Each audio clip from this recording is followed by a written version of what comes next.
Welcome to ఓహో talkies. ప్రస్తుతం Telangana assembly అయితే కొనసాగుతూ ఉంది. 13 రోజుల వ్యవధిలో ఈ తెలంగాణ అసెంబ్లీ సమావేశాలు అయితే జరుగుతున్నాయి.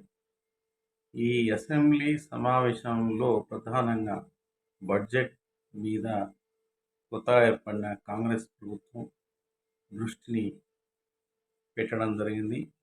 ఆ తర్వాత ఏదైతే గత ప్రభుత్వం బీఆర్ఎస్ పార్టీ ఏదైతే ఉందో బీఆర్ఎస్ పార్టీ చేసిన అప్పులు కావచ్చు, కాళేశ్వరంలో అక్రమాలు జరిగాయని, అవినీతి జరిగిందని, అసలు కాళేశ్వరం ప్రాజెక్టు నిర్మాణమే సరిగా లేదని ప్రధానంగా ప్రస్తుతం అధికారంలో ఉన్న కాంగ్రెస్ పార్టీ, అదేవిధంగా తెలంగాణ రాష్ట్ర ముఖ్యమంత్రి స్వయంగా రేవంత్ రెడ్డి తన క్యాబినెట్ అదేవిధంగా నాయకులతో కలిసి కాళేశ్వరం ప్రాజెక్ట్ని అయితే సందర్శించడం జరిగింది.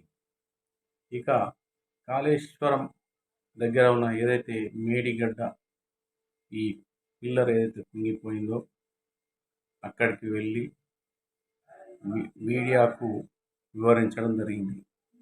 మరి ఏదైతే ఈ అంశం ఏదైతే ఉందో మరి రాజకీయ వర్గాల్లో అదేవిధంగా తెలంగాణ రాష్ట్ర వ్యాప్తంగా అయితే దీనిపైన సర్వత్రా కొనసాగుతూ ఉంది.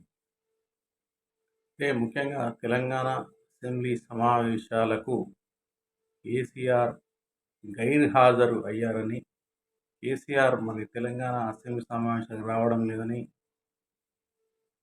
ముఖ్యంగా తెలంగాణ రాష్ట్ర సీఎం రేవంత్ రెడ్డి పలు వేదికలపైన అసెంబ్లీలో దీనిపైన చర్చ కొనసాగిస్తున్నారు. కేసీఆర్ పైన అదేవిధంగా టీఆర్ఎస్ పార్టీ పైన విరుచుకుపడడం అయితే ప్రధానంగా మనం చూస్తూ ఉన్నాం.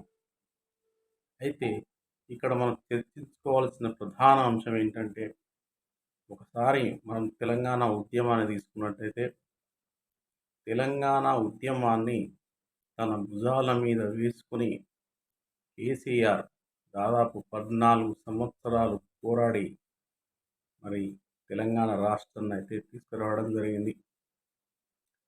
తెలంగాణలోని అన్ని ఉద్యోగ సంఘాలను కావచ్చు, కళాకారులను కావచ్చు, కవులను కావచ్చు, రాజకీయ మేధావులను కావచ్చు, అందరినీ కలుపుకొని కేసీఆర్ ఈ ఉద్యమాన్ని ముందుకు తీసుకెళ్ళి తెలంగాణను తీసుకురావడంలో, ప్రత్యేక తెలంగాణను సాధించడంలో కేసీఆర్ కీలక భూమిక పోషించడం అనేది అందరికీ తెలిసిన విషయమే.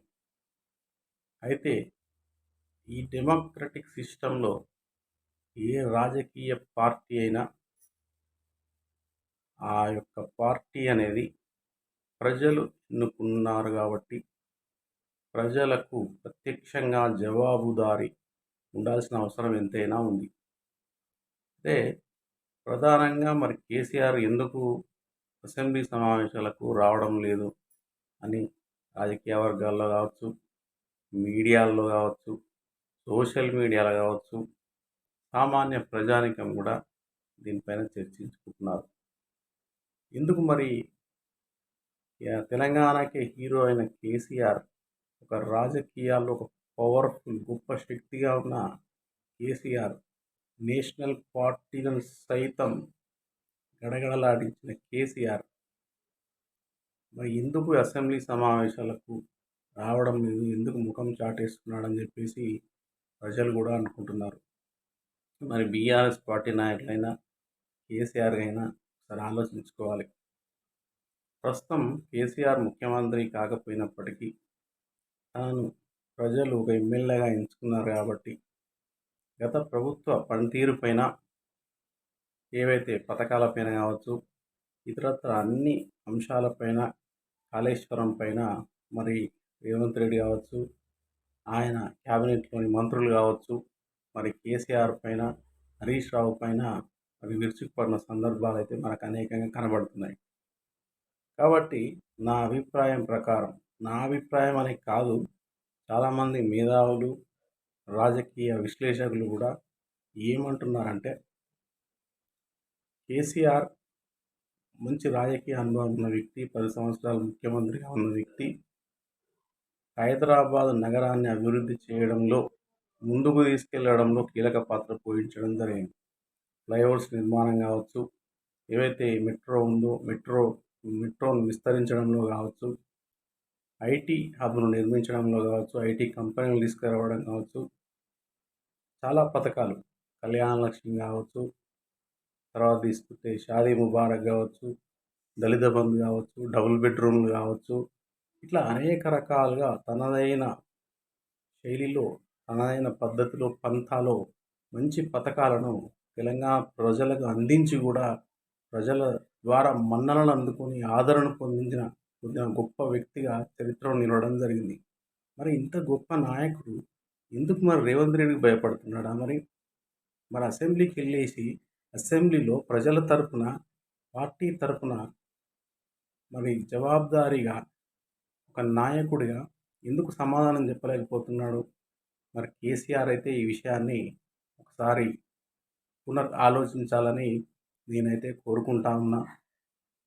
మరి మరి ఒకవేళ మరి కాళేశ్వరంలో అక్రమాలు జరిగినాయా, తప్పులు జరిగినాయా, కట్టడం లోపాలు ఏమైనా ఉన్నాయా, ఇవి ఏవైనా ఉన్నా సరే మరి అసెంబ్లీలోకి వెళ్ళి పార్టీ తరపున, మరి ప్రజల తరపున ప్రజలకు కూడా జవాబుదారీగా ఉండాలి కాబట్టి మరి అధికార పార్టీతో అసెంబ్లీలో తన వాణినైతే వినిపించాల్సిన అవసరం అయితే ఎంతో ఉంది.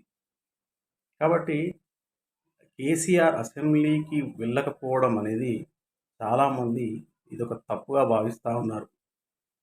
అయితే వ్యక్తిగతంగా యాటిట్యూడ్ పరంగా కేసీఆర్కు అంటే ఎన్ని ఆలోచనలు, వ్యక్తిగతమైన అభిప్రాయాలు, ఆలోచనలు ఉన్నప్పటికీ కేసీఆర్ లాంటి వ్యక్తి ఈరోజు అసెంబ్లీలో కనిపించకపోవడం అనేది నిజంగా సర్వత్రా చర్చనీయాంశమైతే కావడం జరిగింది. మరి దీనికి KCR and team full stop పెట్టేలా ఈ అసెంబ్లీ ముగిసే లోపల మరి కేసీఆర్ అసెంబ్లీలో అడుగుపెట్టి మరి ఏదైతే కాంగ్రెస్ ఆరోపిస్తున్న ఆరోపణలు కావచ్చు, వారు చర్చిస్తున్న అంశాలపైన కావచ్చు, మరి ఒక బీఆర్ఎస్ ఎల్పీ నేతగా కేసీఆర్ మరి వారికైతే సమాధానం ఇవ్వాల్సిన అవసరం అయితే ఎంతో ఉంది. కాబట్టి ఇక్కడ ప్రధానంగా లోక్సభ ఎన్నికలు కూడా వస్తున్నాయి కాబట్టి మరి ఏదైతే కేసీఆర్ అసెంబ్లీకి వెళ్ళి ప్రజల తరఫున కావచ్చు, బీఆర్ఎస్ ఎల్పీ పార్టీ తరఫున కావచ్చు, మరి ప్రస్తుతం ఉన్న కాంగ్రెస్ ప్రభుత్వానికి తను ఏం చేశాడో వారు అడిగిన ప్రశ్నలకు వివరణ ఇవ్వాల్సిన అవసరం అయితే ఎంతో ఉంది. మరి ఇక్కడ మరో కోణం కూడా ఉంది. ప్రస్తుతం ఉన్న ముఖ్యమంత్రి రేవంత్ రెడ్డి కూడా కేసీఆర్ ఒకవేళ అసెంబ్లీకి వస్తే కేసీఆర్ను అనేక ప్రశ్నల దాడి చేసి ఇరుకున పెట్టాలనే ఉద్దేశంతో కూడా ఇక్కడ రేవంత్ రెడ్డి కానీ, క్యాబినెట్లో ఉన్న మంత్రులు కానీ పదే మరి కేసీఆర్ అసెంబ్లీకి రావాలని, అసెంబ్లీకి రాకుండా ప్రజా సమస్యలపైన ఇలా మాట్లాడతాడని, ఒకవేళ కృష్ణా జలాలకు సంబంధించి ఏదైనా సమస్య ఉంటే ముందుగా అసెంబ్లీలో చర్చించాలి కానీ నల్లగొండ సభ ఎందుకు నిర్వహించాడని చెప్పేసి కూడా వాళ్ళు ప్రశ్నిస్తున్నారు. ఏవైనా సమస్యలు ఉంటే అసెంబ్లీ సభలో అడుగుపెట్టి అసెంబ్లీలో మాట్లాడాలి కానీ, చర్చించాలి కానీ, మరి ఈ విధంగా సభలు పెట్టడం ద్వారా ఏమొస్తుందని కేసీఆర్ని అయితే రెచ్చగొడతా ఉన్నారు.